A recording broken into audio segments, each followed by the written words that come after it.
This video is sponsored by Raid Shadow Legends, the #1 MMO. I'm just kidding.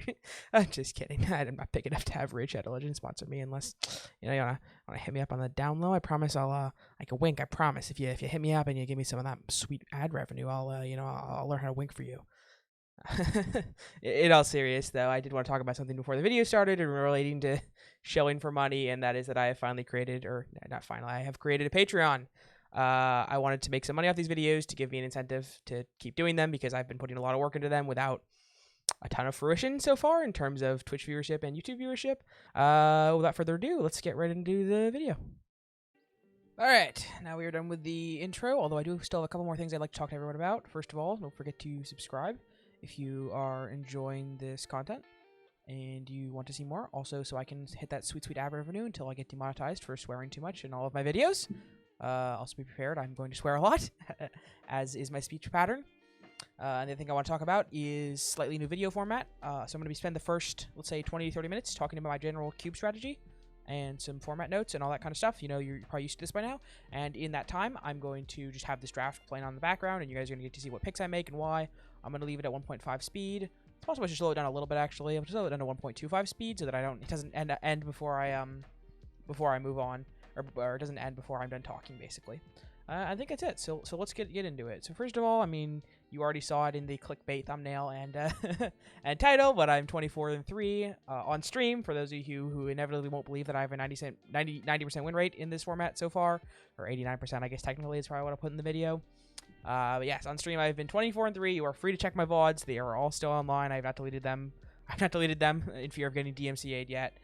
So if you don't believe me, you're free to check them. Somewhat small sample size, but I still think it's a good rate and gives me a decent amount of credibility, hopefully.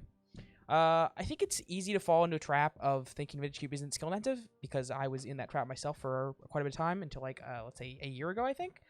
And I just want to go over a little bit, both why Vintage Cube is skill intensive and like how you need to, the key points of how you need to exploit Vintage Cube to get better at it and improve your win rate. I'm not necessarily going to go into the things that I did when I used to be bad and think it was unskill intensive, but I am going to tell you what you should do. I think it would take too much time to tell you what I did and I shouldn't have. But maybe for a future video. Vintage Cube has a lot of stuff to talk about. It's also constantly getting iterated, and surprisingly, the format's changed depending on each iteration, because they do change a decent number of cards in between each iteration. But this is just going to be the first Vintage Cube video I've ever made for the 2020 Vintage Cube on Magic Online during Christmas. So let's get into it. So why is Vintage Cube so skill intensive? It's tempting to say it's not skill intensive because the difference between the good cards and the bad cards is so high, right? So you're tempted to say like, oh, yeah, this person got a Mox, they're gonna destroy me. This person got a Time Walk, they're gonna destroy me, or whatever. The really busted powerful cards compared to like your removal spells and counter spells and fixing and just generic Magic cards that have seen play in all of Magic but have not been banned in every format other than Vintage. You know what I mean? And that's true to some extent, right? Obviously, if your opponent has 2 Moxes, a Soul Ring, and a Time Walk, you're not going to beat them very often unless they draw very poorly. But for the most part, it's not that simple. And a big part to winning at Vintage Cube is knowing how to consistently draft decks with these powerful cards that single-handedly win the game, and knowing how to best exploit these cards in your deck once you've drafted them. Right? So it's a combination of reading signals, quote unquote. It's different than a normal format, but we'll get into that later. It's a combination of reading signals to get the right busted cards in your deck, and knowing how to best utilize those busted cards. The Power 9, so on, the Show and Tell, Balance, the cards that have been banned in everything but Vintage. I hope I'm clear. It's clear what I'm talking about. And that's really how you exploit the format to get better than a lot of the people who, like me, they say, oh, I got a first pick Raphaelis, I guess I'll play Mono Green. Here we go, hum-dum-de-dum, I got one busted card, let's play Mono Green. No, it's like opening a Bomb Rare in Zendikar Rising, and it's like opening a Bomb Rare in white, one of the worst colors, and then saying, oh, I'm gonna force white because I got this Angel, this 2/6 double strike that has lifelink or whatever. I don't remember what the card does. And that's just not a viable strategy to consistently winning. And then you say, oh, well, Vintage Cube isn't skill intensive because I lost to Moxes. No, you lost because you forced, right?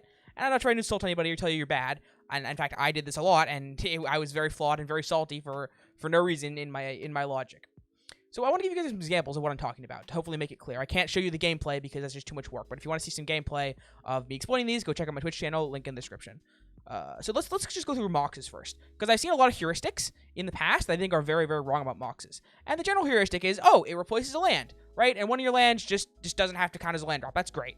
And yes, that is great, and it's obviously an amazing pickup, but that's not how you best exploit these. You're supposed to draft your deck differently once you get a Mox. Because if you're just counting it as a land, you're still going to get constrained by the amount of mana you have in play.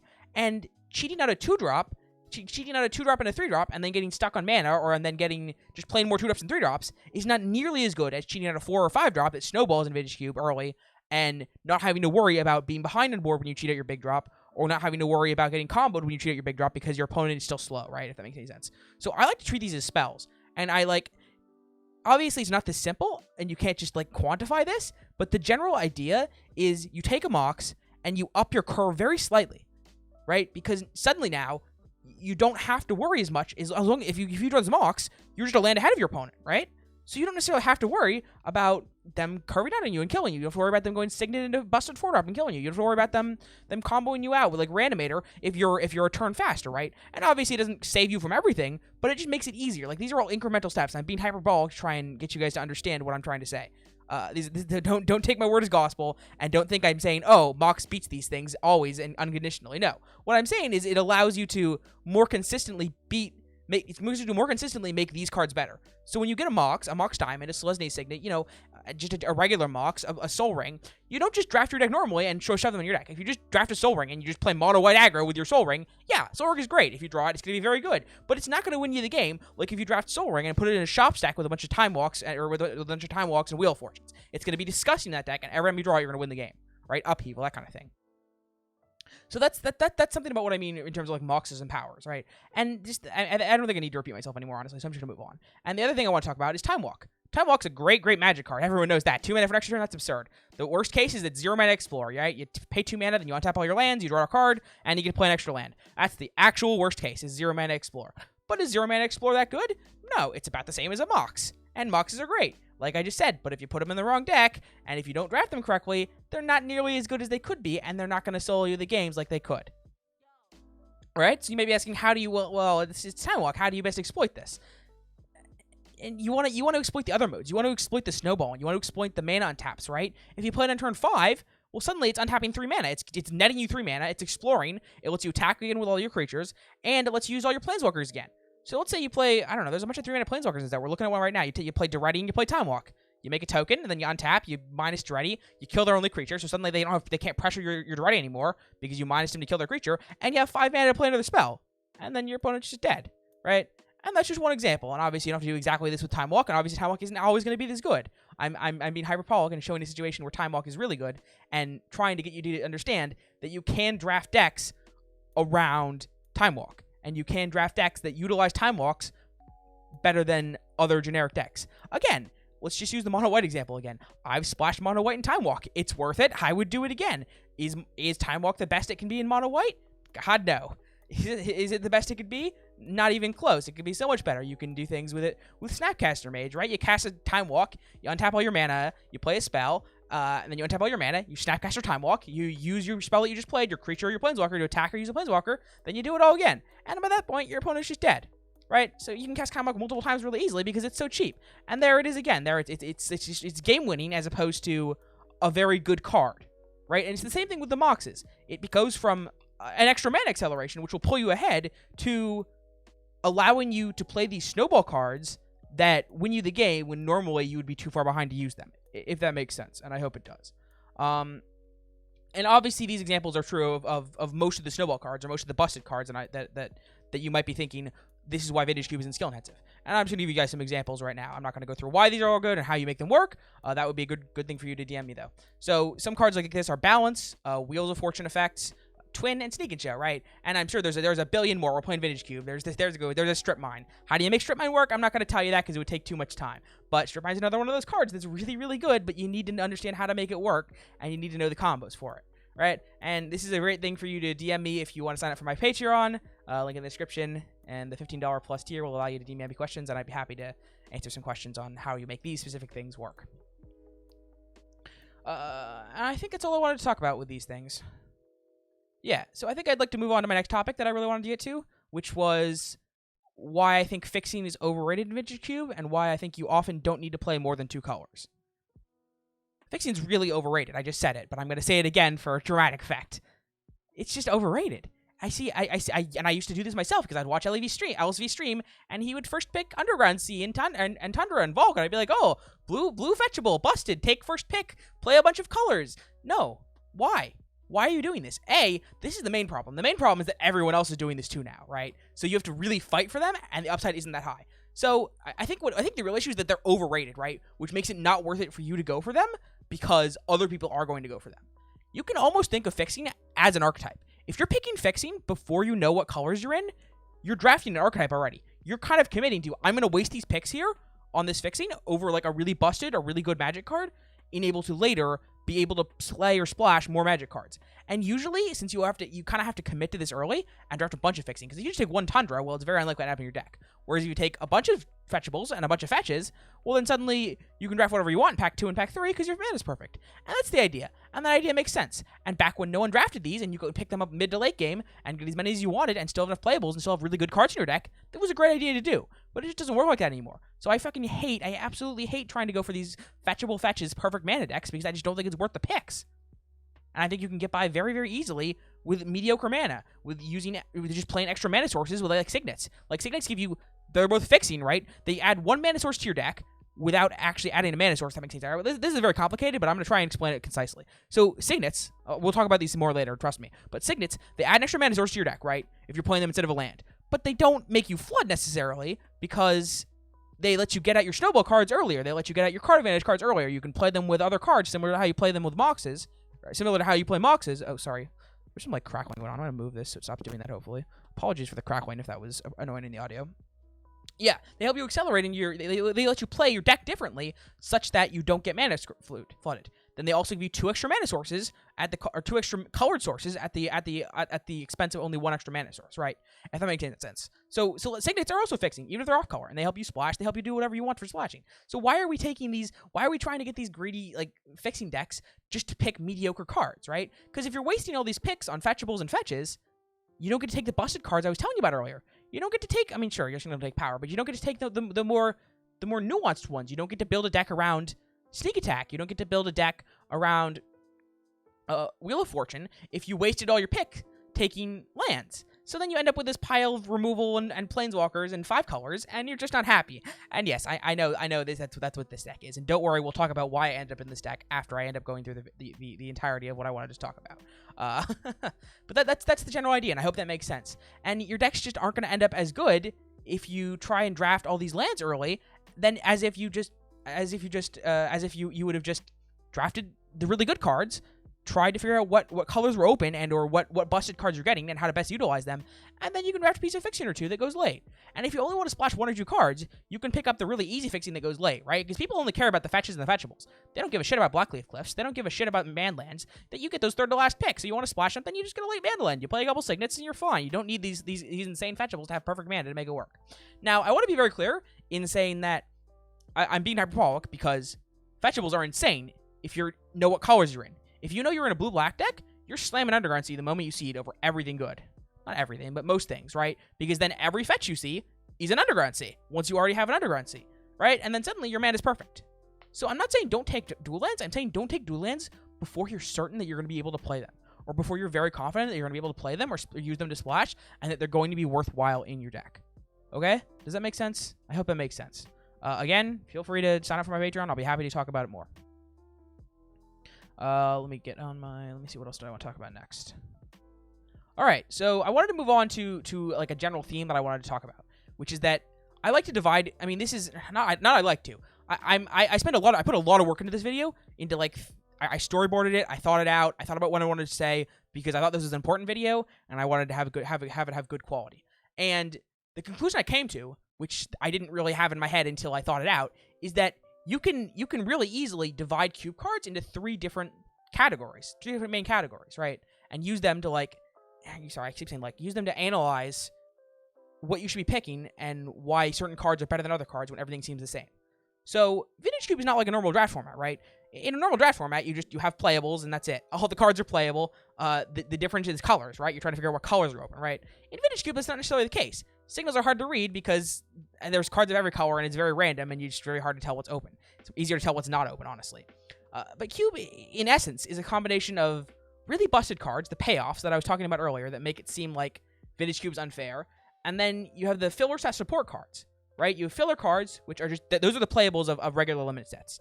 Those are the commons and uncommons that are in every color that you put in your deck once you figure out what's open because you get lots of them and they're fine. And then there's the support cards that make those busted cards work. Because on most of the busted cards aren't just Moxes and Time Walks or Planeswalkers or whatever, Jace the Mind Sculptor, that win the game on their own. You need to make them work somehow. And how do you make those work? Well, those are the support cards. And it's surprisingly easy once you think about it and you understand it to assign all the cards in Cube into these categories of really busted cards, filler cards, and support cards, right? And how I like to draft Vintage Cube, because it's so different than normal drafts, and because the signals are not there, and because the power influences are so high, is I take the most busted card out of every pack. And I don't mean the most busted card as in, like, the cards that's the most generically powerful, assuming the perfect context. It's a conditional statement, right? I want to draft the best card that requires the least amount of effort to make good, if that makes sense. I hope it does. And an example that I used on my stream that I thought was a really good example when asked about this is Opposition versus Wheel of Fortune versus Sneak Attack. I came up with an example myself, and I thought it was a really clean one. There might be better, but this is the one I'm going to go with. So Opposition, if you draft an Opposition deck, which people do all the time, and actually I'm going to take a quick water break first. Hold on. I'm sorry. I'm parched.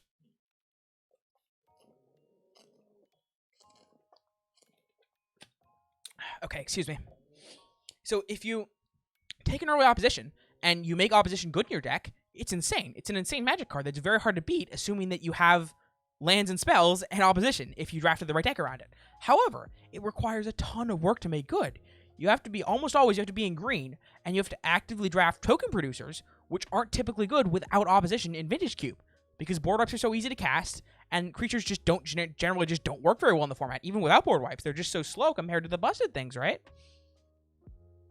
So that's why I rate it very low in terms of cards that are busted, in terms of cards that will win you the game that I take highly. Don't get me wrong. If it's that versus a Signet, if it's Opposition versus a generic Magic card versus a filler or support card, I still take Opposition. It's still in the category of very busted card. But it's a lot worse than cards like Sneak Attack or Show and Tell. Then next in the middle ground, we have not Show and Tell. Next in the middle ground, we have Wheel of Fortune, right? And Wheel of Fortune, another great card. It is a power 9? Whatever. Wheel of Fortune, it's banned in all the formats. It's discard your hand, draw 7, right? And Wheel of Fortune is really, really good in the right deck. How do you make Wheel of Fortune work? You dump your hand with a bunch of mana rocks. How much work does that require? Well, it's a little more nuanced, but I'm going to try and simplify it and not go too into detail, right? It's very nuanced because getting mana rocks is good anyways in Vintage Cube. Mana rocks are busted, which we'll talk about even more later. I know I've referenced that a lot, but trust me, we'll get into it. But assuming that mana rocks are only in your deck for Wheel of Fortune, it's not great. It's the middle ground between the two of you need to put a lot of cards in your deck, and you need to have your deck do a very specific thing to make it good. Now, the difference between the difference between Wheel of Fortune and Opposition is that the thing that you need to do to make Wheel of Fortune good is already a good thing to be doing, whereas the thing that you're doing to make Opposition good is not a good thing to be doing. I don't want to be putting creatures in my deck. I do want to be putting Signets in my deck. I do want to be putting extra mana in my deck. I do want to be putting Moxes in my deck. I do want to be putting like mana acceleration in my deck, right? If that makes sense. And then even better than that, we have cards like Sneak Attack, that you draft a single Sneak Attack. You waste one pick on it. Worst case, you don't see any Eldrazi. Fuck the Sneak Attack. It's out of here. Okay? Best case, you see one or two. You pick them up. Maybe you get some more synergy. Maybe you get some ramp. Maybe you get a Traston or something that you're able to cast, or some other creatures that you're able to cast or splash naturally. And if you put them on a Sneak Attack, you probably win the game. Right? And that's just such a low opportunity cost for such an amazing, amazing effect. Something that will make your deck if it works out. So Sneak Attack, I pick very, very highly. Same with Through the Reach, although it's obviously a lot worse than Sneak Attack. But those type of effects that require like very little effort to make busted, but when they're busted, they're really busted, are so valuable in Vintage Cube, and they define how I would draft.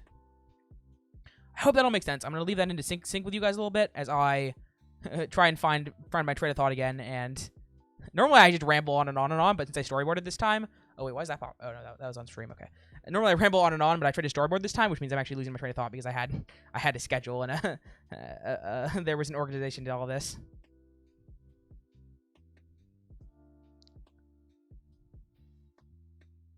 Okay, so I think that's it in terms of really busted cards. So then I wanted to talk about support cards. Support cards are a different category. So support cards, it's very easy because we just went over this example, right? So it's nice. We can just talk about support cards in the context of our previous examples. So support cards are the cards that make your busted cards good, right? Because most cards in Vintage Cube aren't busted on their own. You need to make them. You need to draft the right deck and draft the right cards to make it work. So in the opposition example, the support cards are Master of the Wild Hunt, if that's even in here anymore. The 5-mana 1/1 that makes 4 squirrels. Garruk that makes 2/2s. You know you guys know what I'm talking about. The thing that makes tokens. And then the support for Wheel of Fortune is mana rocks, is moxes, signets, things that accelerate your mana. I guess it could technically be Narset or Leovold that makes the card better on its own, like a combo piece. And then the support for Sneak Attack is the Eldrazi's, the big creatures, the ones that you can hard cast, but you don't really want to, but they make the Sneak Attack really, really good in your deck, right? And support cards are a pretty easy thing to understand. And support cards on the next down in the ranking, right? You'd almost never, early on, you don't want to take them over the busted cards, over the payoffs. But in the mid to late game, or in the mid to late of the draft, once you know what archetype you're in, suddenly they become a lot better than the payoffs, right? Then they become a lot better than the busted cards that aren't on color, right? So that's just how you evaluate them. There's not that much to talk about there, except for a specific example, which I think is Signets. So Signets, and this also brings me into another type of busted card, right, that I haven't talked about before. So far, I've talked about busted cards. I've said, oh, the busted cards are the ones that appear obviously busted. Our Sneak Attack, our Balance, our Moxes, our Time Walk, right? Those are the busted cards. But there's another layer to that. And then there's just very good rate cards that win you the game if used in the correct scenario. Those are cards like Jace the Mind Sculptor, like Zendikar Gideon. I don't remember what it's called. The one that makes 2/2s and becomes a 5/5 for 4 mana. You know, I hope you guys don't know what I'm talking about. I guess Karn Liberated and Ugin, right? Stuff like that. Or Consecrated Sphinx. Bribery. They cost mana. Their barrier is that they cost lots of mana and they need you to be in a specific situation to do well, right? Whereas cards like Sneak Attack, they need you to have cards in your deck to make them good. These need you to be in a situation, right? So it's a layer deeper. And how do you get in that situation? Well, for the Planeswalkers, you either need to be ahead on board or you need to be ramping them out. How do you do that? Well, you draft Signets or you draft control archetypes, you draft counterspells, you draft interaction, you know? And we'll get into it later, but I don't like drafting interactions, so the answer to those is you draft Signets and you draft ramp and you draft acceleration, right? So in terms of, I don't talk about it much in this video because I thought it would be a waste of time, but the only specific cards I'm going to talk about are Signets in this format. And Signets are really, really, really good. I cannot stress enough how good they are and that you are passing them more than you should. I mean, and I don't want to say everyone, but almost every single one of you watching this video is not rating Signets as highly as I think you should be. I'm not going to say everyone, obviously. Probably like 5% of you are rating them correctly, maybe 10, I don't know, something like that. But categorizing the number of views getting it right doesn't really matter. Let's move on. I'm tunnel visioning as I tend to do. So Signets, the level 1 reason that Signets are good is because they cost 2 mana and they're good. 2 mana cards in Vintage Cube suck. Unless you're playing red and white or green, which all suck as archetypes. There's no good 2-drops. I just like, not none, but there's very few good 2-drops, right? So being able to play a 2-drop that accelerates your mana is really fucking good. I don't know what else there is to say. 2-drops that accelerate your mana are just better than every other 2-drop that you can play, pretty much. And having good 2-drops is good. Because otherwise you're wasting mana. And wasting mana is inefficient, right? Otherwise, you're basically negative 2 mana down the game. You're reverse block loading yourself if you don't use your 2 mana. And if you use your 2 mana on a bad card, on a bad 2-drop, well, then you're also not very happy because you're down a card that you didn't really want to be down. So that's just the base level to why Signets are good. And then the next level is that Signets are an enabler, are a support card for so many of the busted win cons in the cube, right? Their support for all those single-handedly win cons, like Planeswalkers and Consecrated Sphinx and Bribery that we talked about. They're win cons for shops because they're artifacts. They're win cons for the 5-color deck that I don't really want to be in, but I will because they're fixing, right? They're win cons for the Wheel of Fortune deck because they let you dump your hand. They're not win cons, excuse me. They're support cards for all of these archetypes. And that's important because you can take them early. You can take them almost as highly as you can the busted cards, if not more highly, because they're always good, right? Normally support cards fill one specific role, but in this example, they fill every role, and they're always good, and you're always very, very happy to have them in your deck. And even more than happy, sometimes you actively need and want them to be in your deck, right? To make your deck good. Oh, excuse me, sorry for the crackling. I think that's it for filler cards. Yeah, I didn't want to talk about anything more specific, but Signets are very underrated and you should be taking them more highly. And it also let me transition into talking about the other type of busted win cons, which is just like Planeswalkers and great cards. And then finally, moving on to the filler cards. there's not too much to talk about here, so I'm just going to give a few examples of filler cards and tell you why your deck's not going to work if you try and draft a 5-color deck and then you end up with a bunch of filler cards, right? Filler cards are generally interaction. The primary example of filler cards are creatures, bad creatures, expensive creatures that don't do a lot, and interaction. I'm going to actually take another water break, excuse me. Oh shit, and unplug my headphones, keck.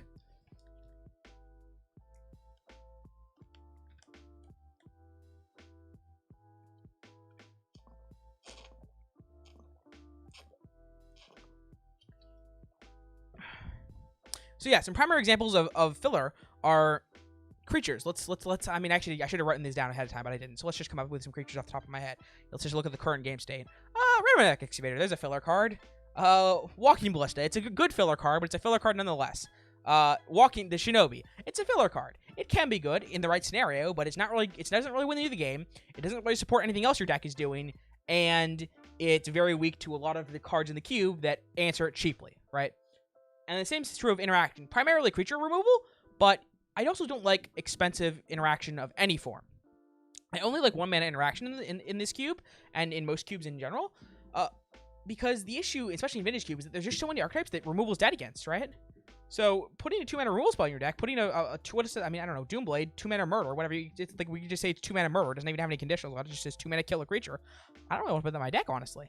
There's just the exchanges on that aren't good. So A, I have to be playing against a deck that it's good against, right? I have to be playing against a deck that has creatures in it that I want to answer actively that I can't already beat. Because that's the other important thing. Even if it's good against a deck, do you need it?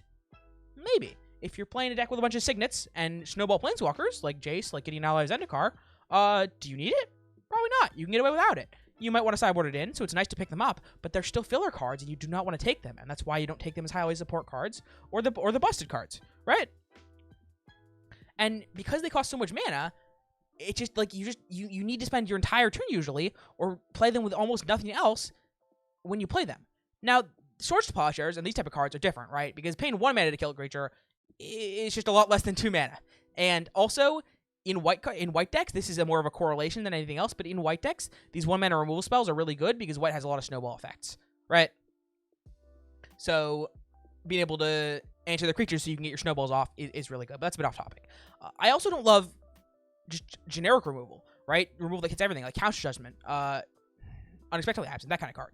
It's okay, but I like being proactive more than I like being reactive, and it's for the reasons that I talked about earlier, relating to the really busted cards and the support cards. Because those are the things you want to be doing. Those are how you win your games. Those are how you win your drafts. You don't win your drafts by answering all the cards. You just drafts very rarely come out of card advantage. At least they don't come out of card advantage in terms of like you won for one each other until someone loses. They come out of card advantage in terms of one player gets really ahead, the other one somehow lives, and then eventually they get murdered because they ran out of cards because the other player had a snowball card or drew a bunch of cards earlier or something like that, something crazy like that. So filler cards just don't help with that. So why are you playing them? I don't know. They're not going to help you win the game. And this is the reason why I think 5-color is so bad. 5-color fixing is so bad when you're trying to take these dual lands and these fetches early. Because your deck just ends up having to have a bunch of fillers in it, and you just lose to every 2-color consistent deck that you see. Okay, I believe we're almost done, I promise. Then we will get into some drafts that I will explain my thought processes even better, and we'll also talk about this draft and how it went, even though I know we're going a bit over here. So the final thing I want to talk about before that is an archetype ranking. I'm not going to rank every archetype. There's infinite archetypes in cubes. But general colors and archetypes that I like to stay away from because I think they're bad are mono red, mono white. I really don't like green ramp. This is a contested one, and one that I don't feel confident in because I haven't drafted a lot because I don't like the archetype, which we won't get into the reasons why right now. But I don't take my word for this one. Do take my word on red and white, but don't take my word necessarily for this one. And the 5-color decks that draft fixing first. 5-color decks that draft fixing last are okay if it's open. In a sense, I talked about earlier how lands can be open, how fixing can be open in a sense. But 5-card decks where you take fixing first and then just hope that the good cards are open, which they never are because people take the good cards, is a very poor idea that you should never ever do.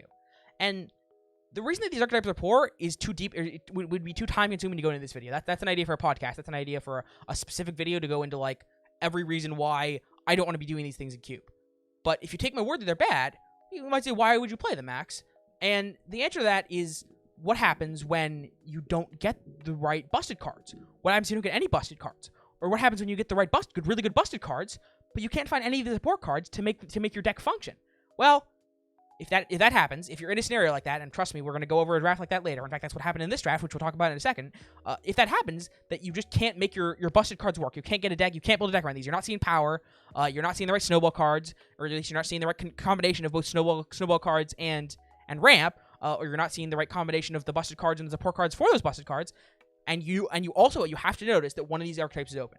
This is important. You can't just pick one of these at random and go into it. You also need to notice late in pack 1, early in pack 2. Some of these times, even like late in pack 2 is probably fine, that one of these archetypes is open. You're getting really good, really late cards in one of these weaker archetypes. And you're like, wow, this archetype sucks, but I'm getting a card that's really good relative to this archetype, right? I'm getting a late Rabble Master. I'm getting a late Lightning Bolt. I'm getting a late Goblin Guide. And these are all mono examples because those are fresh on my mind because I had a draft like this. But the same holds for other archetypes as well. And that's when you know to switch. Now, 5 color is a special example, because this typically happens when you get a bunch of busted cards and no support. And then you're like, oh, I'm not getting the signets. I'm not getting the right signals to go into like 1 or 2 colors. And I am getting late fixing. Now, keep in mind, this does not have to be late fetchables and fetches. This can be late dual lands and other lands that don't need to be fetchable, that go later than they should be, or that just go late, and you pick them up, and you're like, oh, I have some solid fixing. My mana isn't that bad because I have signets. My mana isn't that bad because I'm only splashing like 1 color cards. And all my cards are really, really powerful payoffs. I just need a way to make them work. Well, in this case, your way to make them work can be 5 colors with some okay fixing, some signets, and snowball cards, right? And that's what happens in this draft. So I don't know how closely you're paying attention, but if you were, I might scroll back. Actually, I'm going to scroll back a little bit. What happened in this draft is in pack 1, I just couldn't really find what's open. Oh, sorry, I went too far back. Excuse me. Way too far back. Excuse me. Sorry. Okay, so I get a first pick Fractured Identity, and I get a God Rifle. I'm not going to go by pick, but we're just going to skip through like pack 1 real quick. Okay? Right, we're getting some really good cards. We got a Sneak Attack, a Fractured Identity, a DAC, a Duretti. This is in the middle of pack 2. A Fire Confluence, and a Signet. And a Balance. Like, these are all really good cards. These are the cards that I talked about that you can make work. We have a Thunder Titan and a Leviathan, too, for the Sneak Attack combo.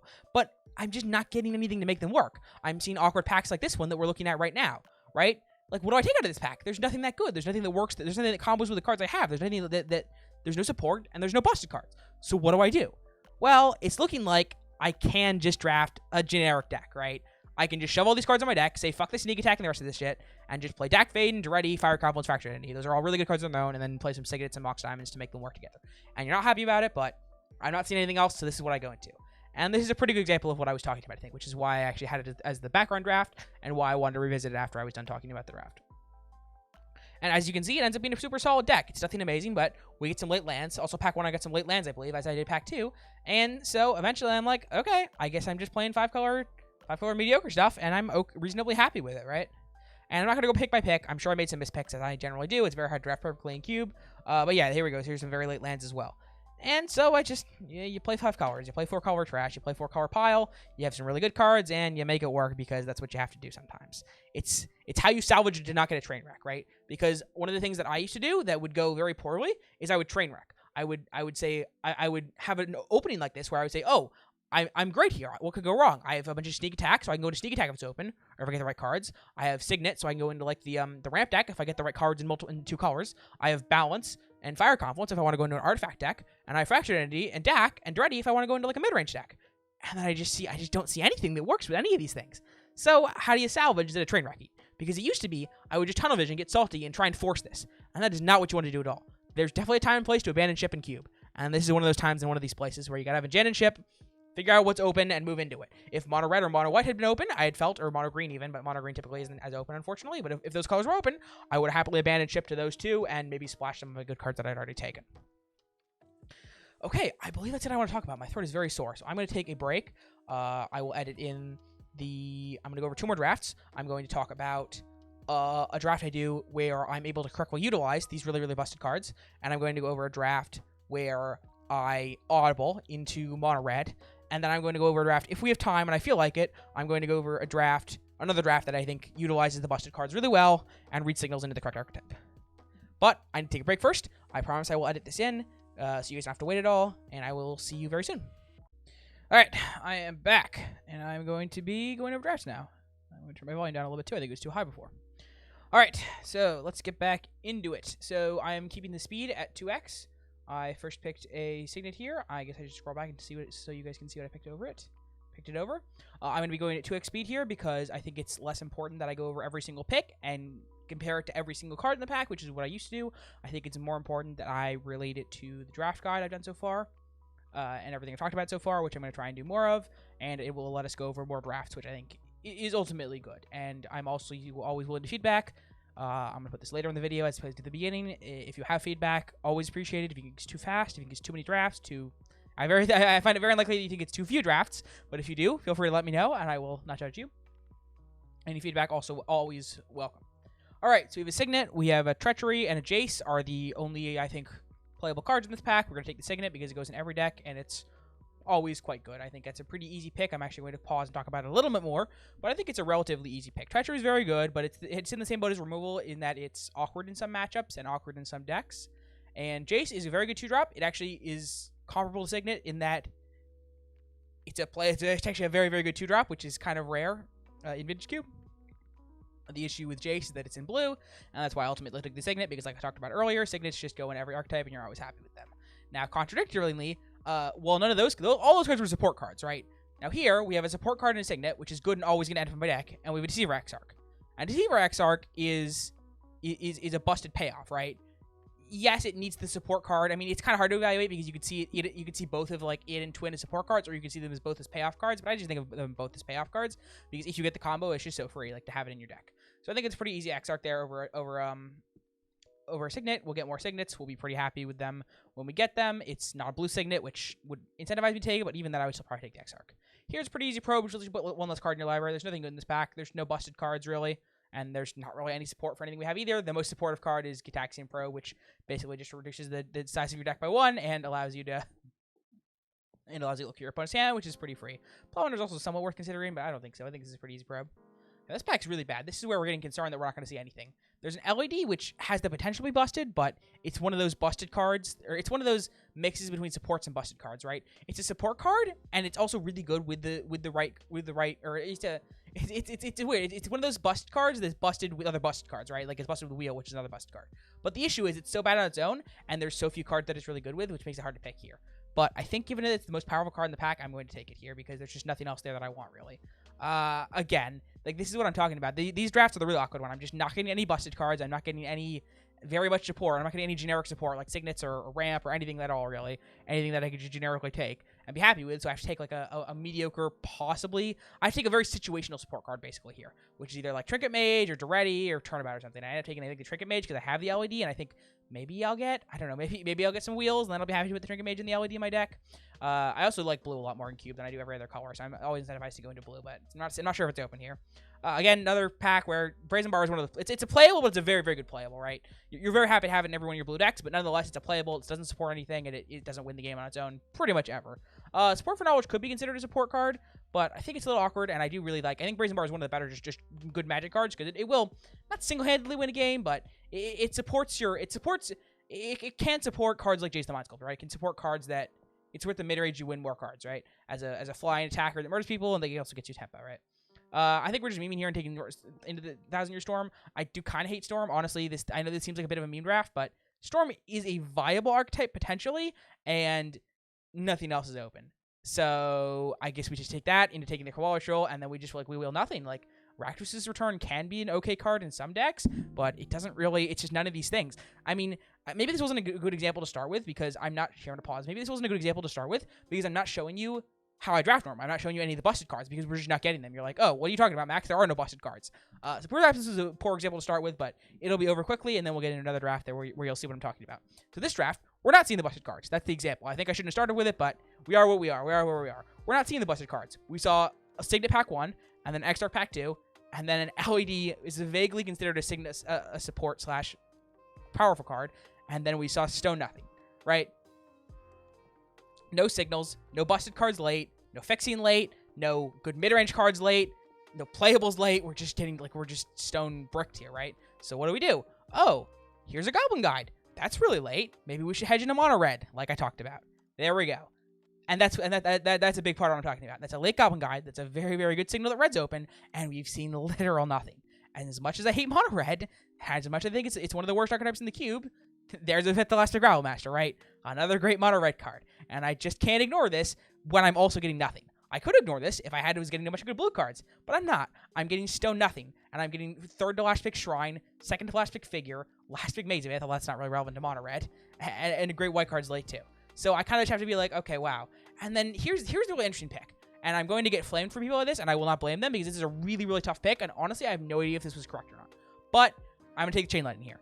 And my reasoning is that blue was just not open pack 1. It might have been that I was unlucky and that there were no blue cards open. We'll see if that's the case or not later on. But red was open, and I can guarantee that. And this is the point at which if I make the wrong pick here and go into a color that's not open and lose a Chain Lightning, which will not wheel because it's good in more archetypes than mono red. Chain Lightning is very, very unlikely to wheel here. If I make the wrong pick and lose a playable, given that I started off with very few playables in pack 1, I will get fucked. I will get fucked very, very hard, right? And it will make a big difference to my final deck. So I think I decided to play it safe and take the Chain Lightning, even though Mana Drain's a really, really powerful card. And the other thing about taking the Chain Lightning over the Mana Drain here is that we don't have the support for Mana Drain. It's a busted card, right? But if you don't have the right support for it, it's only a little bit better than Counterspell. And granted, Counterspell is a very, very, very, very, very good card, right? Counterspell is a great card that you'll happily put in every one of your decks and take very highly. But it's not game-winning, and it's not going to make your deck function and beat the other busted decks, in a sense. I would like to just reiterate one more time while we're at it that this is all very hyperbolic, right? Nothing is this simple about Vintage Cube. But I think I did a very good job of simplifying it into a scenario that's more comprehensible, and that's what I'm doing. But to those of you who are more experienced, or to those of you who just don't agree with me, don't take my word as gospel, and I want to reiterate that everything is much more nuanced than what I'm making it out to be. But I think this is a very good basic cube draft guide, and I think you can still learn something even if you think I'm being too hyperbolic. So anyways, for all those reasons, we're going to take Chain Lightning here, and I have no idea if it's correct. I'm not going to fault anyone. I'm not going to fault a single person for taking Mana Drain here, and if you want to think I'm stupid for not taking it, honestly, I respect that. I kind of think I'm stupid for not taking this Mana Drain here, but the logic that I had, I remember very vividly, and it makes sense to me here. And now we've committed. There's no way we can take this Jace here. We've committed. Light Up the Stage is about as good of a card as Chain Lightning. It does not wheel. It is a very powerful card, even in like non-mono red decks and like any aggressive deck that's dealing damage to your opponent. It does not get past that late.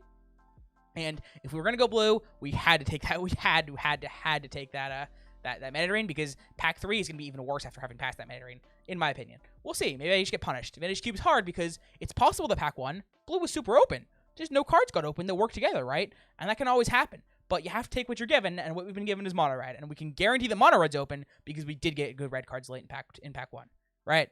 I'm gonna do a little bit more of this, and especially at 2x speed. I'm not gonna pause anymore. I'm gonna watch a little bit more of this, but I think right now the draft is set. We've passed 2 good blue cards. We're locking in mono red. It kind of sucks, but it was super open, and this is a pretty good mono red start. If it's a little, if a little short on playables, if anything. Arcanist is on the Divine Mono Red. You'll get plenty of 1-drops. And then we get a pack with Confluence and Hazoret here. Also Mystic Confluence. I'm like, damn, I could have had a nice blue deck, couldn't I, here? And I'm questioning myself. I'm like, damn, I really could have had a nice mono blue deck here, right? If I just forced it, I could have had a Jace, a Mana Drain, and a Mystic Confluence. And I could have just played blue or mid-range, right? And that would have been a fine deck. Honestly, I have no clue. And I could have had Dak Fade too. Honestly, I have no clue if it would have been better or worse than the mono red deck we're going to end up with. But I'll tell you right now, this mono red deck 3-0'd. And I don't feel confident that blue deck would have 3-0'd. To be fair, I thought the mono red deck was bad and wasn't going to 3-0, but I underrated it relative to the other archetypes in the cube, right? I think the issue with mono red isn't that it's a bad archetype. The issue with mono red is that if you misinterpret it being open, you cannot win a single match of Magic. There is no hedging from mono red in another archetype. There is no winning if you're not the only mono red drafter at the table, and it's just so risky going into mono red, right? And that's more my issue than it being a bad archetype, right? Mono red can be a very good archetype. Mono white, on the other hand, is just a bad archetype, and if you get fucked if it's not open. Mono red, though, in a really good mono red deck, will murder people. Will murder people really, really hard. I'm not gonna go over the picks here. I think they're pretty simple. Ancient Tomb is great and was the easy pick out of that pack. Skull Clamp is it's not easy necessarily over like the spell land. I think spell lands are still really good, but I think it's better than the rest of these, so I take it. And I'm just not gonna go over it over anything. I'm just gonna watch these picks and keep talking a little bit, and then we'll skip to the next draft. So yeah. Same with green. Green is another one of those decks that it's not even great if you go into it, and you're absolutely screwed if it's not open, right? Which is why I think mono red is one of the better ones. But the main issue I have with all 3 of those archetypes is that if they're not open, you're fucked. There's no audibling. There's no hedging. If you commit to it and it's just not open, you either are playing a horrible mono red deck or a horrible red deck, or you're audibling to a deck without enough playables because your mono red cards don't transfer well at all, right? And that's not a thing that I want to commit to. But in this draft, we couldn't figure out anything else was open. Blue was open, it turns out. You'll see in pack 3, blue was open. We just didn't get the right cards open. But we could guarantee that red was open, which made the downside of going into red a lot less high. And we got paid off in pack 2 pretty hard. And we'll see that we'll get paid off reasonably hard in pack 3 as well. Could have had the twin combo. Could have had a Kiki and a twin here. And the X-Arc. Could have a bunch of blue cards and could have popped off. But it is what it is. Our deck's still going to be quite nice. And, you know, I'm happy that I 3-0'd. The blue deck, I think, would have been quite busted. And in hindsight, again, I'm not going to blame anyone for trying to go blue here after that start that I had in pack 1. I think my pack 1 was flawless. Pack 2, it's whatever the paths, and whatever you do, I'm going to respect your decision. This is what I did, and I wanted to show it off because I think it's a perfect example of when you might need to hedge. And an example of what could have gone wrong if I had forced blue and I hadn't got the right cards.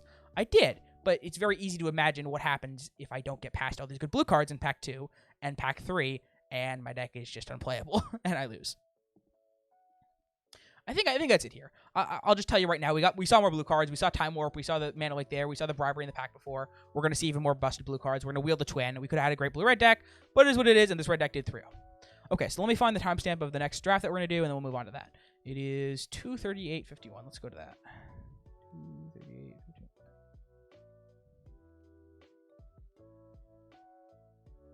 This is a good time. This is a good time to plug my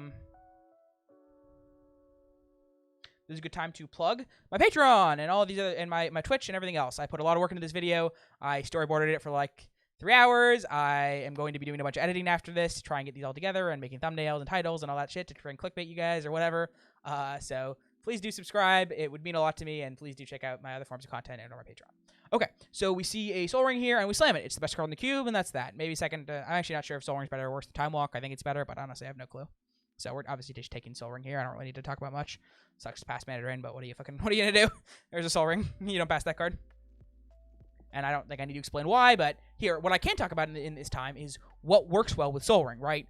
Now I have a Soul Ring. How do I make that work best, right? Like I talked about earlier. If you go Soul Ring Mono White, Soul Ring's great. If you go Soul Ring Time Walk, if you go Soul Ring Wheel of Fortune deck, Soul Ring will stone crush your opponent into oblivion, right? And there's a big difference between those two things. So here we have a difference between Force Negation and Karn. I'm going to end up going for Karn because of the Soul Ring start. I normally don't like Artifact Wheels decks that much, but they're also pretty open often because people don't know how to use Wheels. And Karn is quite good in those type of decks with a bunch of Mana Rocks, just because Mana Rock into Karn is such a nice start, right? And by Mana Rock, I mean Signet usually. Upheaval is disgusting. For those of you who don't know, who haven't read the card, who don't know how it works, what you do with Upheaval is you float a bunch of mana, you return all the permanents to your hand, your opponent has no permanents in play, they lose all their floated mana because it's not their turn, you use all your floated mana, replay your Mana Rocks, and then the game is basically just restarted except you have a bunch of permanents in play and they don't. You have a land and like 3 Mana Rocks and they have nothing, and the game's restarted basically, and then you win the game, right? And we can pass Tezzeret, which is a slam deck here. Mishra's Workshop could be good, but we don't know yet. Mishra's Workshop, it looks like such a powerful card because it is an actual vintage cube when you can build your deck, or actual vintage when you can actually build your deck however you want it to, but it's not as good in cube because you don't know what you're going to get. If you just get a bunch of signets and you're that type of artifact deck, I don't really want to pay 3 mana for that. Whereas Tezzeret getting Soul Ring, really, really good. Tezzeret untapping Soul Ring, really, really good. I think here's a pretty easy Daretti given that we have so many artifact starts. I actually don't love Daretti even if I'm in an artifact deck.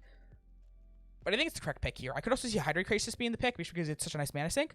I think I would go for Daretti. I think I actually do pick the Hydra Crisis, but I think it's incorrect. I think the Daretti's correct pick because it's one of those really busted payoff cards that can work really well with certain cards. And we already have I'm gonna pause actually and talk about this a little more. And we already have a bunch of mana sinks for Crisis, right? Karn and Upheaval are kind of mana sinks, and you can get those pretty easily. Whereas busted combo cards like that aren't great. Crisis is like a light. I'm gonna do some comparisons here. Crisis is a light version of Jace, right?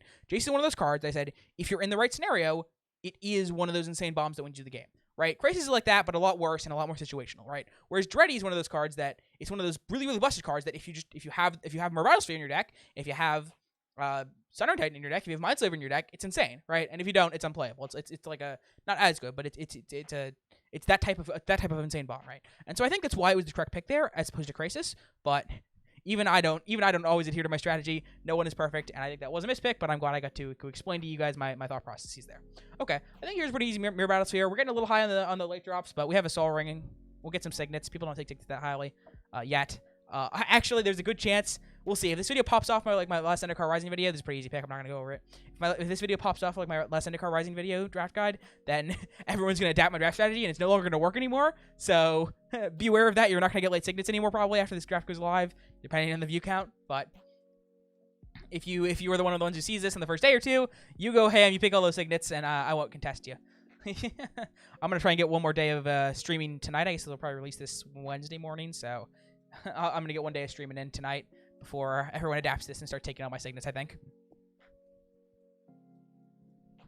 Oh shit, I'm making crack my noises again. God damn it, I'm like messing with the cords. It's my bad. Okay. This pick's hard. There's nothing good in this pack. Zen Avenger could be a solid enabler. I took Seething Song because this looks like a very high mana deck, and if I don't get the right payoffs, or if I get a bunch of wheel effects, Seething Song can be good. I took Port out of that last pack because it's a vaguely playable card. I'm taking Tangle Wire here because it's the most supportive card. If we end up getting the right mana rocks, Tangle Wire can be a solid playable, or a very nice sideboard card, because in certain matchups, when your opponent doesn't have a lot of mana rocks and isn't very explosive, they're playing more of like a mid-range answer deck with like counterspells and stuff. Tangle Wire can be a really, really good threat, because if they don't answer it, they're just tapped down for the next like 2 turns or 3 turns, whereas you're not affected by it because I don't know. You guys might, I don't know how experienced you guys are with the cube, but assuming you guys understand how Tangle Wire works, actually we're considering hedging into red again because I can't tell if blue is open or not. But now I get a box and we'll see. Anyways, what was I? So about Tangle, I guess we'll pause. So about Tangle Wire, for those of you who don't know how the card works, you only have to tap 2 of your permanents, whereas they have to tap 4, right?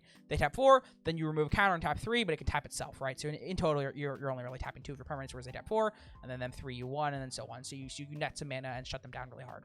Okay, this is pretty easy mocks, and but it's the blue mocks too. I'm actually not sure why I hedge into red. I think I might be biased because 2 drafts ago was the red def that I actually 3-0'd with. So I'm like, oh, I should hedge into mono red again because it's open again. But in reality, because I have this Mox and the Soul Ring, and those cards are so much better in this artifact type of deck than they are in mono red, so much better. It's like it's impossible to describe. I just kind of have to force it here. And also, it has to be open, right? We saw 3rd pick Upheaval, might be Signal, might not. 5th pick Battlesphere, probably a Signal, and like 6th pick Emery, and then Wheel Tangle Wire. I feel like that has to be a signal, right? That it's open. And we move into it. Okay, this is a very easy balance, I think. High Confluence is a great, great card, but A, it's harder to cast, and I'm not sure I want to be base red. And B, balance is the nuts. Don't pass balance. It's one of those cards that's super busted, and we actually already have the right support cards for it to make it work. We have Soul Ring and Sapphire, right? And if we just get some signets, which I'm getting a little concerned now, but hopefully we will, it can be a really, really good card. Yeah, there's some other interesting picks here, but ultimately I have to go for balance. I think this actually might have been like one of my earlier cubes in this format before I realized how busted balance was. I hope I'm smart enough to take balance. Please take balance, Max. Oh, nope, no balance. Okay, I guess I'm not taking balance. Well, there you go, folks. See, I make another mispick. Apologies for you having to watch that. Balance was definitely the correct pick there under my draft philosophy. Don't let my misdrafts hinder you from believing my theories. It's just that I can't always be consistent, and that I also just make mispicks, right? My draft strategy evolves. This is like, I don't know, 5, 6 drafts ago from when I've written and storyboarded this video. I've gotten to think about it a lot more. I've gotten to watch this draft before, so I know, or actually I haven't watched the entire draft, but I've gotten to understand what happens in this draft and know that balance would have been really good in this deck. So I make mistakes. I don't really need to talk about it more, but yeah, it happens. So this is a pretty easy Gilded Lotus, and I don't think I'll fuck this one up. Gilded Lotus is great. It's great with Tezzeret. You can't really tutor for it, but if you untap it, it's great. It's amazing with Upheaval, because you Upheaval and then replay it relatively easily. And just making more mana is great with a lot of the cards in our deck, and ripping it out early with Soul Ring or Moxes makes it even better. Plus, there's just nothing else really good in this pack. I wouldn't mind a Vista in this deck. Yeah, the Fire Confluence is a horrible pick because it's also really hard to cast. I'm not sure if I want to play this Burning of Zinzi. So why the fuck did I take this Fire Confluence? What's wrong with me? That was just a horrible pick. Okay, anyways, let's move on. Okay, easy Time Spiral. Not even close. There's a bunch of bad cards and there's Time Spiral. I don't even know what I'm thinking about. It should be slamming it here. Yeah, there's just like, I mean, I guess I get my thought process of Hangerback Walker is a 2-drop and an artifact, and currently I have 0 2-drops and 0 ramps and very low artifact count. But I think at this point, I just need to hope that I get signets in pack 3 because I don't have a choice otherwise. Lotus Bloom's a nice pickup. Normally, it's even better with Tezzeret because you don't have other good stuff to get, and it just for those of you who don't know the interaction, you can -0 Tezzeret to get Lotus Bloom, and it will go into play. And it's also very good with cards like Hydroid Crisis, and it's amazing with Upheaval, and quick with Mirror Battlesphere. And another Memory Jar effects are really good. So yeah, if we just get some signets here, this deck's insane, right? So we just have to hope pack 3 that our signets aren't getting taken, and that people they just aren't getting open instead. Or if we hope we open more mana rapid and such. If we really need to here, we can play a type of like mid-range, like a mid-storm, half artifact deck with Seizing Song and these red cards. to use them in conjunction with Memory Jar. Or maybe we can pick up like an LED as well and use the Lotus Bloom to do like a kind of storm type of thing, if that makes any sense. And I mean, that's something that I'm not going to go into because it's a really hard thing to know how to do and it requires a lot of experience and practice. But I think that's what I'm hedging towards here in case I don't get the right stuff. Well, it is a great pickup because it's so good with Memory Jar, and it is very, very good with Lotus Bloom. But the more important thing that we need to pick up, and Lotus Petal. I take Lotus Petal here because, again, I'm just worried that with all these Time Spiral and this Memory Jar, I'm going to need to play like a mid-range storm type of deck if I don't get the right signets to make this deck work. Obviously, we get the signets, I'm very happy, and we wield the balance, so never punished. Very, very, very happily never punished since we just wield the balance, which is just completely insane. This card should not be wheeling. So now I'm not sure what I'm going to do. I think if I just get like 3 signets, I'm happy to just play the 4-color artifact pile that everyone knows and loves, right? Easy breeding pool, it's a fetchable for Hydro Crisis, and that's a great pickup, and Hydro Crisis looks decent in this deck. And if I don't get those, well, then I can play this weird kind of storm deck, right? Lotus Petal works well with Emery. Tezzeret works well with the Lotus Bloom. We have 2 wheel effects. We have a Gilded Lotus. We can storm into Upheaval, restart the game, and then win with like an Emery going off or a Karn or Tezzeret or something. We win with pretty much anything. I probably should have taken the Ritual out of the last pack, out of this pack. But honestly, I probably wouldn't play Ritual in these decks even if I was playing the Storm deck.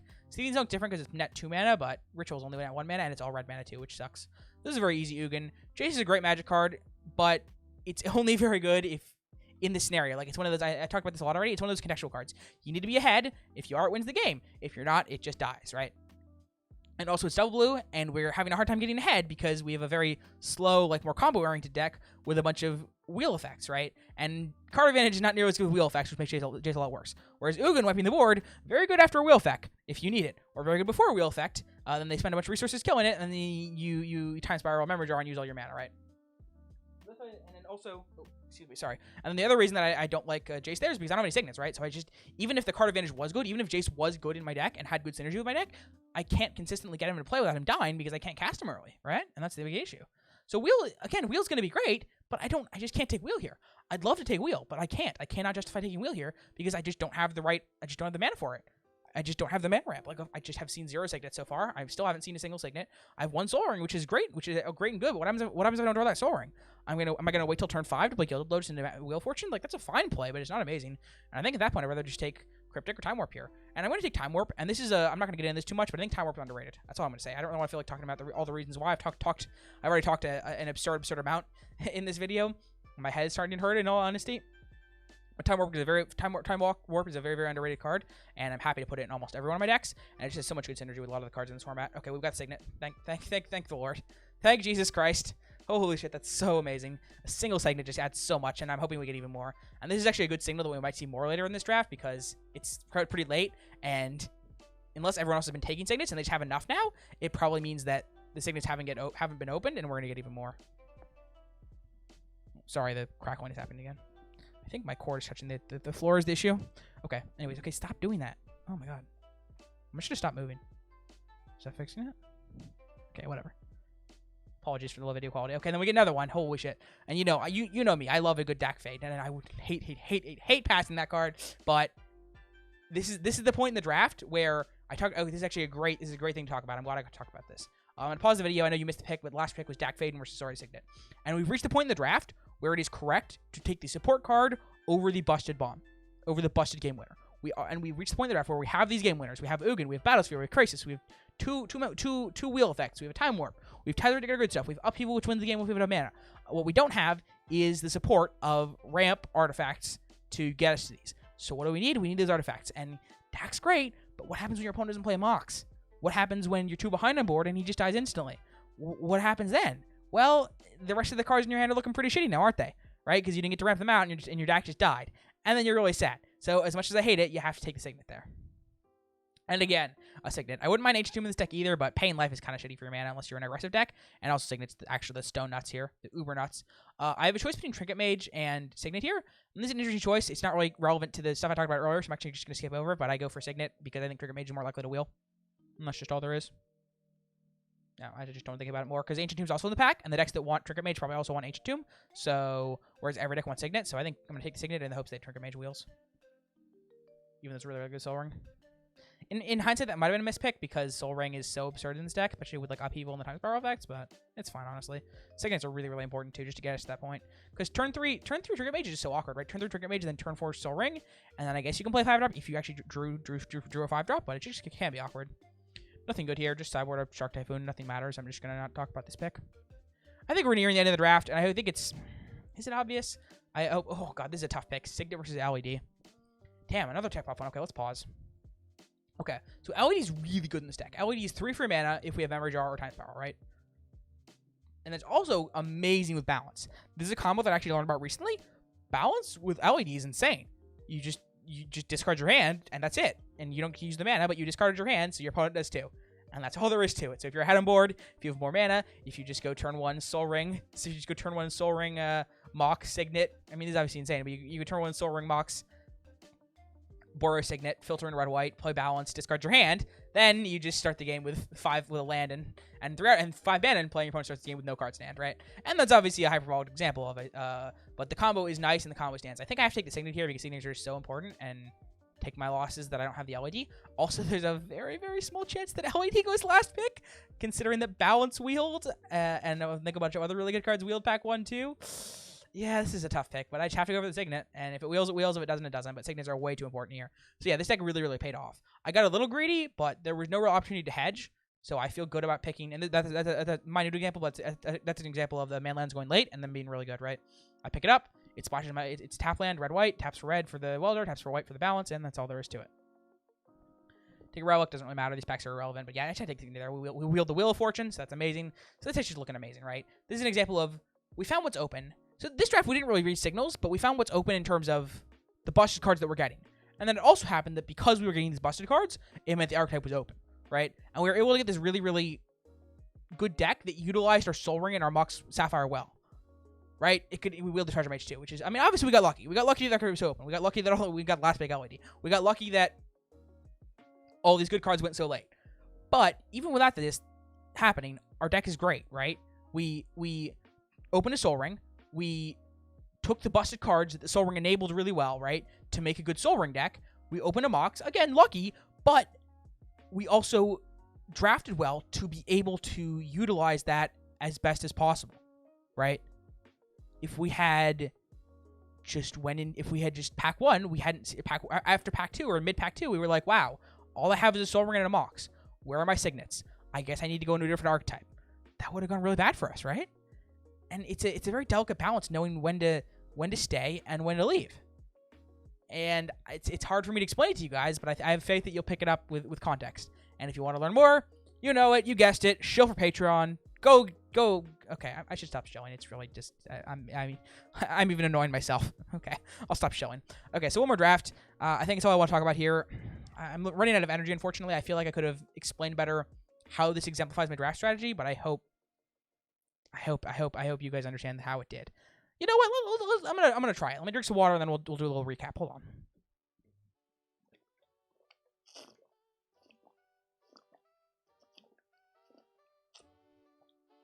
Okay, recap.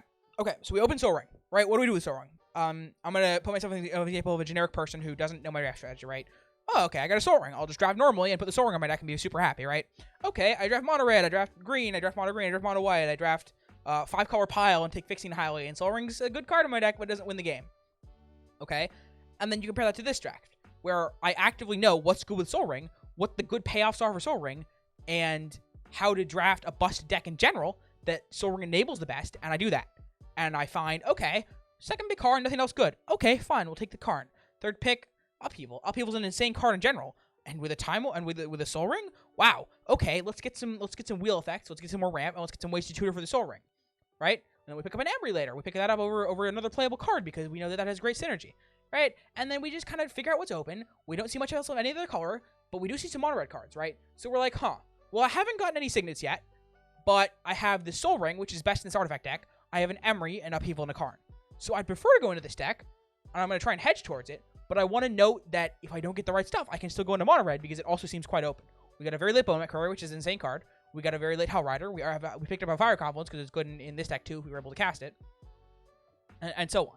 And then pack 2 and pack 3, we get the right stuff and we go into this deck, right? Because we get the right support cards for our busted cards and we get some more busted cards. And that's it's just I don't know. It's just a very clean example. It's hard to, because I use such hyperbolic terms in my guide portion. Now that I'm watching the drafts, it's hard to like make them comparable, right? Because I'm not doing the busted. I'm not even this deck, which is very. By the way, in case you don't know, I don't know how experienced everyone with Vintage Cube. This deck is disgusting. This deck is absolutely disgusting. One of the better Vintage Cube drafts I've drafted in a long time. This deck murdered everyone it played against. One of the games I like balanced on turn 2 with an LED. So I had like 5 mana in play. My opponent had 1, and then we just had 0 cards. We were in top deck mode, right? And did other disgusting things with like Wheel of Fortunes as well. So, but barring that, assuming that you understand how good this deck is, like, it's just hard to understand how this relates to what I'm saying, because it's not as cut and clean as, okay, I drafted, I mean, I think I actually had a cut and clean draft, but I don't know where it is, unfortunately. So we'll go over things. It's not as cut and clean as, oh, I drafted a Deceiver Exarch. Okay, I drafted a Sneak Attack. Okay, I'm trying to figure out which one of the support cards I get for these, and then I'm gonna move in that archetype, and then that's that. Right? That's the clean example. That's what I was trying to impart on you. But in reality, the drafts are more like this. So as simple as I try to make it, it's not going to be that simple. But I hope what I said makes sense nonetheless. I'm going to stop talking now. I did my recap, and I did my disclaimer, even though it's a little late in the video. All right, let's do one more draft, and then I am going to... I was going to say I'm going to go to sleep, but actually I'm going to have to make a thumbnail. Fuck, I hate making thumbnails. Such a higher editor. Okay, where is it? 1:15:51. Okay. Yeah. Okay, so we open a Jace, and then it is it Signet. Oh, I remember this draft. Should I just not do this draft? How long is this video? It's like an hour already. I might just not do this. Nah, we'll do it. For you guys. Showtime! You thought I was done? Fuck off. I did an extra draft for you guys. You better go to my fucking Patreon right fucking now. This is the point in the video where I start cursing a lot more. In case that wasn't clear to everyone. Okay, anyways, next draft. Alright, so we have Jace the Mind Sculptor, and is it Signet? I think the correct pick is Jace. It's one of those things where I talked about where all the Signets are payoffs for Jace, whereas Jace is one of those really powerful cards that wins the game on its own in the right scenario, right? I've talked about it a million times, and I'm gonna stop talking about it now. I think it's pretty obvious. Okay, now this pick is incorrect. I make the incorrect pick, and at the time, it's not a mispick. At the time, I understand that I'm making the incorrect pick, but I fucking love playing with Karn. This is full, not even meme mode. I wouldn't make a horrible pick like this, but Karn is comparable to the other good cards in the pack, which is Signet and Time Spiral, and I just love playing with Karn, so I take Karn here. Correct pick is probably Signet here. I like Time Spiral, but the thing is, Time Spiral is okay. There we go, perfect. Let's talk about this example I talked about earlier. Time Spiral is a card that requires a lot of work to make it good, right? Whereas Jace requires some Signets and some removal or some ways to stay on board to make it good. So while I will take a Jace over a Signet, I will not take a Time Spiral over a Signet. But obviously, we're not getting either of those cards because we're taking Karn because I'm a fucking memer and I love playing with Karn. Anyway, so we're taking this Karn. Correct pick is Signet for those of you who are curious, but I love playing with Karn, so we're taking Karn. Okay, I could see taking Ashok here. I am actually not as huge of a fan of Ashok as everyone else is. So I'm going to take the Grim Monolith here because it's one of those great enablers for Karn, and it kind of works with Jace too. It's not as good as a Signet with Jace, but it works with a bunch of other stuff too. Grim Monolith's a bit underrated, and I think Ashok's a bit overrated. It's 2 colors. It's hard to cast. It's not great to splash because you need it on turn... Excuse me, you need it on turn 3 to make it actually good. And even then, it's just gotten power creeped out, I think, by everything that's happening in the cube. Okay, pretty easy Snapcaster Mage. There's nothing great in this pack. I actually don't mind Lotus Bloom just as like a natural card that you put in your mid-range deck. We're not seeing much else here, not many busted cards. Ulamog is a support card, right? You might think Ulamog is a payoff, but he's really not. He's a payoff, or he's... Sorry, I'm just going to start using the word payoff. He's a payoff as a busted card in the sense that there's a decent number of things that make it work, right? There's like all the sneak and show effects. Then there's also green ramp. And then there's also like Eureka stuff. But the issue with him is that those are all singular cards, and that even if you get them, he's still not enough on his own. Whereas those cards have a lot of payoffs, right? Like Ulamog has like 5 cards that exist in the cube to make it work, and they're all kind of awkward cards that go in different archetypes. Whereas Through the Reach, there it is right there, has like 20 different cards that make it really good, and you only need 1 or 2 of them to make it good. And that's why we're actually Through the Reach here. We have a pretty good start for Through the Reach, actually. Through the Reach with Grim Monolith is a nice combo. Having a way to flashback it is nice for counterspell decks. You can go answer Through the Reach and then untap, Snapcaster it back, and then you can have 2 counterspells to answer it. And this is also just a good archetype. Blue-red combos is a very real archetype in this format. You should not ignore it, which is a bit more contextual. Pretty easy Exarch. I've went over the pick of Exarch versus Signet before, and I take Exarch here. I'm not going to repeat the logic for it. But yeah, blue-red combos is a really good archetype that I like going into. It's like base blue for Signets, busted cards like Jace, and some counterspells, because counterspells are the only form of interaction the only form of like reactivity in the cube that I don't actively dislike. And then there's like a lot of blue-red combos you can play. There's the Through the Breach combo. There's the Exarch Twin combo. Or you can just play some mid-range planeswalkers, right? I think there's a couple other combos too. You can do great time walk things and all that kind of stuff.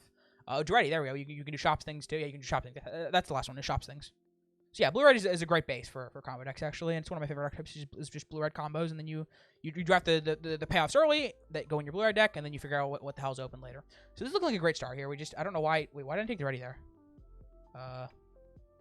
Okay, well, I made a mistake. That should have been a very easy ready. Because once I take it ready, I have 3 options, right? I can go into Twin, I can go into Sneak and Joe, or I can go into Artifacts. There's shops there, and I don't know why I didn't take the ready there.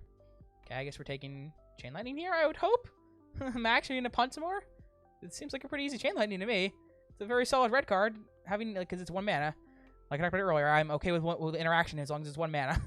Okay. I don't know what happened with that pick, but okay, I guess we took a Firemancer over. I guess we took a Firemancer over that other card. Over to ready. All right, Expansion Explosion is pretty good. I think that's another underrated card in the cube. There's a lot of good stuff to copy with it, and having a nice mana sink in the mid to late game is quite nice. But so far, the draft's not going great. It looks like we're going to be playing, like I said, like some sort of blue-red combo deck. We can either go shops, which is why we have the Tezzeret. Obviously, it would be a lot better if we had the it would be a lot better if we had the Duretti. I'm not sure. I'm making a lot of mistakes here because that last pick I should have taken Lotus Bloom, I think, for the Tezzeret maybe. Lotus Bloom is also just a good card, so I'm making a lot of mistakes here. We're going to gloss over it, chat, because I think the overarching message is still the same. But I think I made 2 mistakes so far. I think the Blood Crypt should have been a Lotus, and the Fire Master should have been a Duretti. Okay, we put a Mox. Take Mox. Feels bad to pass Cox-Rated Sphinx, but Moxes are more important as a busted card. And so far, we have a decent start to make Moxes good, right? It's not going to replace the land. It's going to replace the spell here. And it's going to allow us to play a higher curve and to make our Jace and our Karn and our combo pieces a lot better because we can play them earlier without having to worry about getting aggroed out, without having to worry about being interacted with, and without having to worry about just our opponent doing things to stop us, basically. Okay, I think it's pretty easy Steam events here, just because it's a fetchable, and I can basically lock in blue right here.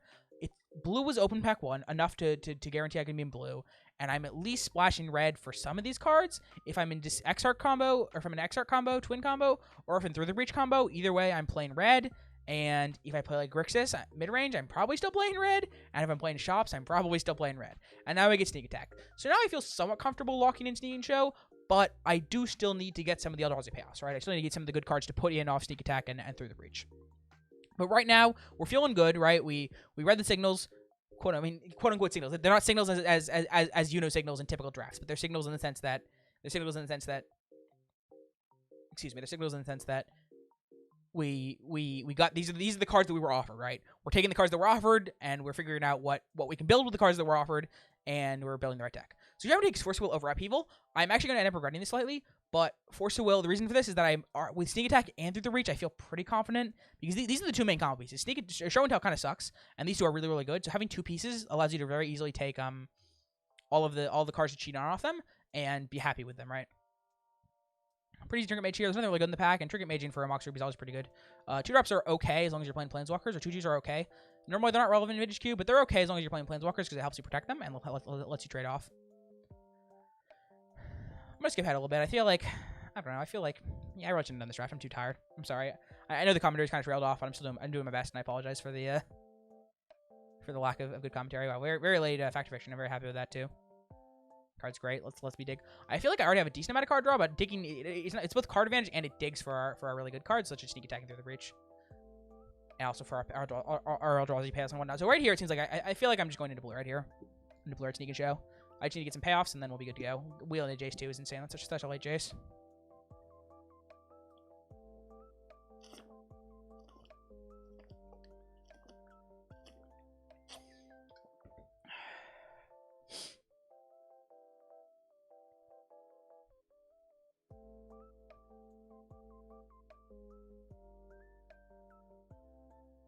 Okay, I'm gonna stop commentating over all these picks. I think what happened and what made me so tired is that I just slipped back into the habit of commentating over all my picks. When I said I wasn't gonna do that, I was only gonna commentate about the ones that had to do with my strategy that I talked about earlier with my guide, and I stopped doing that. I just went over every pick, so I'm just gonna stop doing that. These picks are all pretty self-explanatory and not very relevant. Getting some late fixing, which has something to do with my draft guide, in that you don't need to draft these Blood Crypts early. If I'm just going to play 2 colors, blue-red, and then splash black for Deluge and Strix, and I just pick up some late Lava Car Reaches and Pit, and Creeping Darbit, then I'm just doing that instead, right? Okay. Very easy Time Walk. Not even close. Time Walk's one of the best cards in the cube. Second to Soul Ring, basically. I talked about this before. We already have a Jace and a Snapcaster Mage, which both synergize with it insanely. We have a Jace that synergizes with it insanely. I'm like considering taking this Mandarin because it works better with the sneak attack and the through the reach, but that's just a horrible idea, and I should never pass Time Walk. We have Dark Dwellers too that works with it. Yeah, Time Walk's the actual nuts of this deck. So here we just got lucky, right? But I think you can extrapolate that this is the type of deck where Time Walk is really, really good, right? This is how you build a deck to make Time Walk good instead of just, or to make Time Walk a win con, an insane card, as opposed to making Time Walk just an okay card, right? You play Jace Friend's Prodigy, it's already a good card. You take Snapcaster Mage, already a good card. And with Time Walk, these cards become insane cards. They become more copies of Time Walk, right? And that's just freaking insane. Very, very easy. Stormcaller kind of cool with Time Walk, but not worth picking on the, because if I don't draw Time Walk, then it fucking sucks. And also Bribery's just busted in Vintage Cube, so we're just taking that. Not too much to talk about here. Yeah, so this is one of the drafts where, and now we're thinking, oh no, okay, here's what I wanted you to learn from this. Here's what I want you to take away from this. So, as you can see, we're not getting the right cards for sneak attack through the breach. So what am I going to do? Oh no, my entire deck has fallen apart. Well, no. The reason I love through the reach and sneak attack so much is that I wasted 2 picks on these. My deck isn't even close to ruin. My deck is still insane. I wasted 2 picks on these cards. If I had gotten the Eldrazi's, my deck would have been insane, right? If I'd gotten the Eldrazi's, it would have been great, and the combo would have been great. But the opportunity cost of taking these 2 was so low that I still have a very, very solid like mid-range deck with Time Walk and a Mox and a bunch of other really, really good win cons without them. And that's so, so good, right? And that's that. So this relates to the part of my guide where I talked about how to evaluate, how to decide between payoffs, how to rank the different payoffs. And this is why Sneak Attack and Through the Reach are top tier payoffs, whereas cards like Opposition are not, because they just require so much work to make good. Whereas Sneak Attack, well, if I'd gotten some Eldrazi's, deck's great. Sneak Attack's great. If I haven't, well, it goes on my sideboard. My deck's still pretty solid. I'm not missing out on any playables. I'm missing on 2 playables, and it's not a huge deal, right? I think it's all I wanted you to learn. It's late enough in the draft that you guys can see. I could have taken this Emrakul. I thought that Narset was good enough, and I didn't want to play through the Reach and Sneak Attack for just Emrakul. I felt like it was a little too awkward, and because it was so late in the draft, there's only 2 packs left that I haven't seen. I thought I was going to get 0 other cards that work with through the Reach and Sneak Attack, and with only 1 Emrakul, I didn't want to play these. It's possible that's incorrect, but I felt like my deck was good enough without it, actually, because of the Snapcaster Mage Jace Time Walk synergies, and the Time Warp too, and then like the Karn, the Mana Ramp, the Mox, the ways to tutor for the Mox, all the card draw, the Bribery. I just felt like my deck was good enough that I just didn't need that combo, right? I could have gone for it, and it might have been worth it. It's very hard to pass a combo like that because usually you don't lose after you put Emrakul in play. But the downside of mulliganing once or twice if you draw a combo piece that doesn't work well together, or if you get your combo piece interacted with, is really high. And I just felt like my deck was powerful enough that I didn't need it. That said, might have been a mispick. It's a singular pick as opposed to the overarching strategy that I want you to take away from this, right? Okay, so I'm going to start wrapping up here. We'll finish this draft out. I'm not going to commentate over more. I'm just going to give some outro stuff. So thank you for watching this video. If you watched to the end and you aren't subscribed, well, subscribe now or you're a bitch. Seriously, though, subscribe. Patreon, Twitch, Twitter, links in the description. I'll stop shelling. Thanks for watching, and I'll see you in the next one. If you want to see more of this type of stuff, feel free to DM me, or comment, or, I don't know, do whatever the fuck you want. Oh, like. Oh, fuck, I forgot to ask people to like. Yeah, don't forget to like, too. I'm so bad at this YouTube shit. What's the correct amount of shelling to do? I never fucking know, man. What's the correct amount of shelling? How much? I plugged my Patreon like 5 fucking times. I don't even give a shit about the money, really, so why am I doing this? I mean, I kind of do, because I've got enough savings up. I've got enough savings up from, like, my GP events winnings and still living with my parents that I could hire an editor for a little while, and I could go full-time streamer and probably be okay. But what am I talking about? Why am I recording this? Probably shouldn't be telling you guys this, or you won't give me money. I guess here. Okay, I guess what I really want out of this. This is more just me learning about myself than anything else, and me just talking to you guys as an outro. I think what I want out of making this Patreon is I want to know whether it's feasible to do this full time or not. Whether people would actually be interested in contributing to me, or whether I should just kind of give up. Because it's a lot of work right now. It's a lot of work. Like this video, so far it's been like 10 hours of work, and after editing and everything else, it's gonna be another 2 to 3 hours. So yeah, and then to get like 3 subscribers from this video is just disheartening sometimes. But I'm gonna keep at it because I enjoy it, and I hope you guys do too. Existential crisis over. Goodbye.